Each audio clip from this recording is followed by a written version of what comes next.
আসসালামু আলাইকুম সকলে কেমন আছেন? আশা করি সকলে খুব ভালো আছেন। আজকে আবারও আপনাদের কাছে একটি নতুন রেসিপি নিয়ে হাজির হলাম, যেটা হলো মুচমুচে লাচ্চা পরোটা রেসিপি, যেটা ছোট থেকে বড় সকলে খুবই পছন্দ করবেন। এটা খেতে সত্যি খুবই মজার হয়, আর এটা বানানোও খুব একটা ঝামেলা নয়। তো চলুন ঝটপট দেখে নিই এই মুচমুচে লাচ্চা পরোটা আমি কীভাবে বানিয়েছি। আর যারা আমার চ্যানেলটা সাবস্ক্রাইব করেনি, প্লিজ আমার চ্যানেলটা সাবস্ক্রাইব করে দেবেন। এই লাচ্চা পরোটা আপনার যে কোনো ওকেশানে বলুন বা বাড়িতে গেস্ট আসলে বানিয়ে দিতে পারেন, দেখবেন প্রশংসা পাবেন। তো চলুন ঝটপট দেখে নিই এই রেসিপিটা আমি কীভাবে বানিয়েছি। আর অতি অবশ্যই যারা আমার চ্যানেল সাবস্ক্রাইব করেনি, প্লিজ আমার চ্যানেলটা সাবস্ক্রাইব করে দেবেন। তো লাচ্চা পরোটা বানানোর জন্য প্রথমে যেটা করলাম, নিলাম ময়দা, হাফ কাপ ময়দা নিয়েছি আর হাফ আটা নিয়েছি। আপনারা চাইলে শুধু ময়দার করতে পারেন বা শুধু আটারও করতে পারেন। আমি দুটো মিশিয়ে নিলাম যাতে একটু মুচমুচে ভাবটা ভালো আসে। তো এখন ময়দাতে দিয়ে দিলাম পরিমাণ মতো নুন, দিয়ে দিচ্ছি সামান্য চিনি, দিয়ে দিলাম সাদা তেল, আর দিয়ে দিচ্ছি সামান্য কালো জিরে। আপনারা চাইলে এটা স্কিপ করতে পারেন জিরেটা, আমি দিলাম কারণ জিরেটার ফ্লেভারটা আমার খুব ভালো লাগে। এখন হাতের মাধ্যমে ভালো করে ময়ান দিয়ে দেবো। যখন ময়ানটা ভালোভাবে দেওয়া হয়ে যাবে, তখন আমরা একটা ডো বানাবো। যেভাবে আমরা নর্মাল রুটির ডো বানাই সেভাবে বানাবো, একটু সামান্য শক্ত করব। তো আমি এই পর্যায়ে জল দেবো। এবার আমি জল কিন্তু ঠান্ডা জল ব্যবহার করছি, আমি হালকা কুসুম গরম জল ব্যবহার করছি। হালকা কুসুম গরম জল দিলে ময়দাটা খুব ভালোভাবে মেখে দিয়ে খুব নরম হয় আমাদের পিঠাটা। তো ভালোভাবে আমি মেখে নিচ্ছি। দেখুন খুব সুন্দরভাবে কিন্তু এটা মাখা হয়ে গেছে। এখন এটা রেস্টে রাখবো আমরা কমসে কম 10 মিনিটের মতো। আপনাদের হাতে টাইম থাকলে আপনারা এটা 20 মিনিট বা 30 মিনিটের জন্য রাখতে পারেন। দেখুন আমার কিন্তু খুব শক্ত করিনি, খুব নরমও করিনি, এটা মিডিয়াম সাইজের ডো বানিয়েছি। তো আমার রেস্টে রাখা হয়ে গিয়েছিলো। দেখুন রেস্টে রাখার পর আমাদের ডোটা আরও কতটা সফট হয়ে গেছে। আমরা হাতের মাধ্যমে আরেকটু ভালো করে মেখে নেব। মেখে নিয়ে আমরা লেচি কেটে নেব। আমরা লেচির সাইজটা একটু বড়ই রাখবো, যাতে পিঠেটাই ভালো ভাঁজ আসতে পারে। তো ঠিক আমি এই সাইজে লেচি কাটছি। দেখুন তো এইভাবে আমি সবগুলো লেচি ঝটপট কেটে নেব। তো সবগুলো কাটা হয়ে গেছে।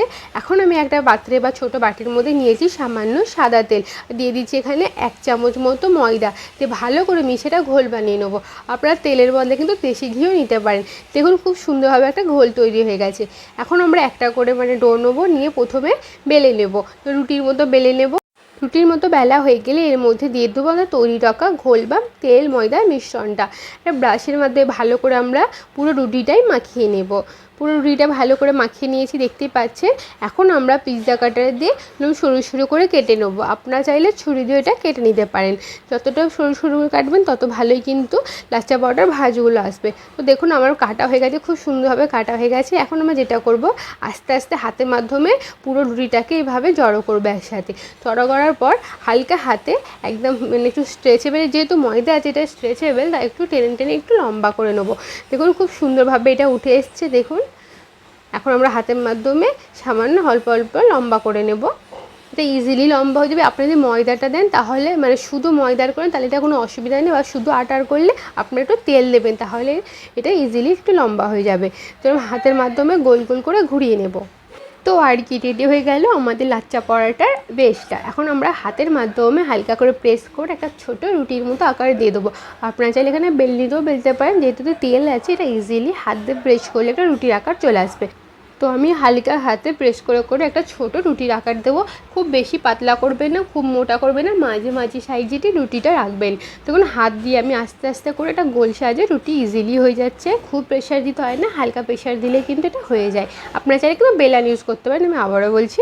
তো ব্যাস আমার লাচ্চা পরোটা কমপ্লিট হয়ে গেল। দেখুন কতটা ইজি, কত সুন্দর ভাজ এসছে। এটা কিন্তু বানানো খুব একটা ঝামেলা নয়। আপনারা চাইলে আগে এইভাবে ডো তৈরি করে আপনার ফ্রিজের মধ্যে রেখে দিতে পারেন, যখন বানাবে তার 1 ঘন্টা আগে বের করে আপনারা ইজিলি এটা বানিয়ে নিতে পারবেন।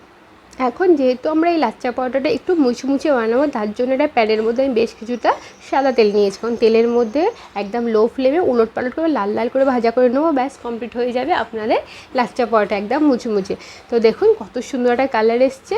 তখন এইরকম একটা সুন্দর কালার চলে আসবে, তখন আপনারা তুলে নেবেন। চেষ্টা করবেন পুরো যেন একদম লো ফ্লেমে ভাজতে। আর যদি এর টেস্টের কথা বলি, সত্যি বলে নর্মাল পরোটার থেকে এটা খেতে কিন্তু অনেক বেশি ভালো লাগে। ভিডিওটা কেমন লাগলো অতি অবশ্যই জানাবেন। লাইক করতে ভুলবেন না। দেখাবে আপনাদের সাথে আবারও নেক্সট ভিডিওতে।